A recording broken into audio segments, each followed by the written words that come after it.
So that's a really great question that you ask. So if you think about most of my entrepreneurial journey, I founded like a deals based website, which if you think about it, that's like Groupon, but we use a single price point. So let's say like the $5 store or the $1 store would probably be the closest that most people will resonate with. Um, and after that, I went to build like this fashion e-commerce business. And even though like, of course I did like some short courses here and there, I didn't have any formal training.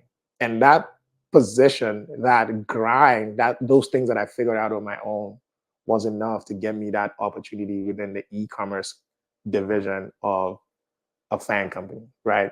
And that's the thing. Like even when I talk to a lot of people who want to break into tech, I always say one thing is that once you learn the skills, it's so important that you apply one way or the other. There's no substitute. If you speak to any recruiter, they'll tell you certifications are great, but the things that get prioritized the most are job titles, experience, the bullet points, and education.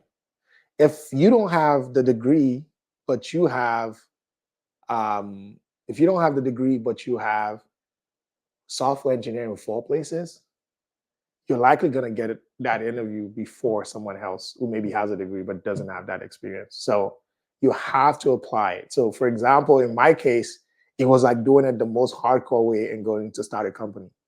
But even if you get together with friends and build, let's say, like a website or rebuild the website of your like a community library or whatever the case may be, that's something that you can go ahead to put on your resume, right? And it like oftentimes like I think that the way I think about it many times is almost um, if if they don't give it to you, then you gotta have to go build it yourself, right? Mm, Because interestingly, my job at Fang was my first ever job at that time in almost or more than 10 years of my career that I ever applied to. Of course, I'd mm, applied to many roles that I didn't get, but that was the first role that I applied to. So every other role before wow. then, somebody has either referred me in like, oh, this guy's great at this. So if you think about it, my job being an event manager made my friends who are building this tech company say, this guy's a hustler. He knows how to put things together. He'll be good as a business development manager. Yeah. And the job I did there made them think, oh, I can back this guy as an investor to go build this e-commerce company. When I sold that company, that success spoke for itself. Then I got in an incubator, which was one of the first ever in Nigeria. And they funded me too to build this next e-commerce business. My first official role in the US was working at a nonprofit. It was basically the same guy who helped me build my first company who referred me to this company. So my first ever role where I applied and knew nobody and just went through the system. And that was another thing was that job searches were always so frustrating to me. Mm, It felt like I was begging and I knew like the value that I brought. So I'm like, you know what? If you're not gonna pay, if I have to go through the stress, I might as well just go build it, right? And go do it myself, yeah. right? So ultimately, I think it's that work that I've done. Basically, everything I've gotten in my career is the work that I've done before that that's made that opportunity for me. Wow.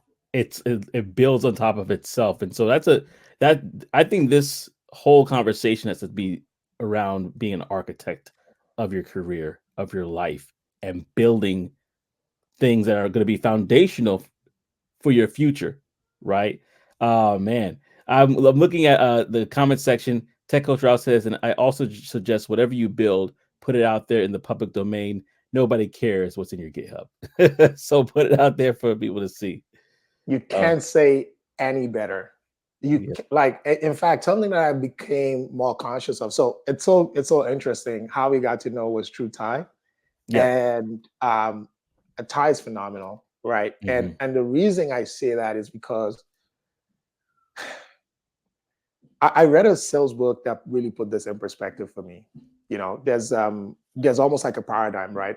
What you know and who you know. That's how most people think about it. The Yeah. good thing is many people do that first part. So whether that's gaining the knowledge, building something, but they don't do the second part, right?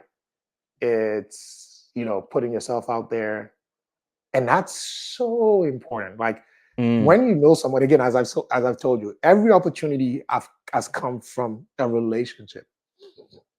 But I read a book that put a different spin on it. I think it's called The Little Red Book of Selling. mm, And it says, who knows you? So that's the third dimension because that's that piece that's so important. I've hired somebody to design something for me. Why? Because when they make a new design, they will put it out there.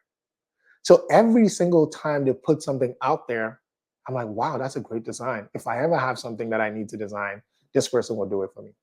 So every single time they did that, they continually sold themselves, even though they weren't saying, come and work with me. They were just saying, oh, look at this cool thing I built. And they weren't interacting, we're engaging. Content, in fact, there was a time I was trying to build a community around something, and that was when I realized people coalesce around ideas. So no matter how interesting, outlandish your ideas are, if nobody hears them, if nobody sees them, if you don't put it in a form that can be consumed by other people, yeah. do you really have ideas? And can people coalesce around what they don't know? Imagine how many people are fans of Kendrick or Drake right now, right? Yeah. Going whatever. But if either of them never put out music, you would never know who they are. And you can never coalesce around that idea. So, good or bad, whatever you surround yourself with is because somebody was bold enough to do that work. But um, just like they were saying just now, it's more about also putting it out there because you have to kind of like let people see it and let people interact with it, and that's how you get that next level. It's like it's so funny. I was just about to say it, and then Tech Coach Ralph says like if a tree falls in the forest and no one's there to hear it, did the tree really fall?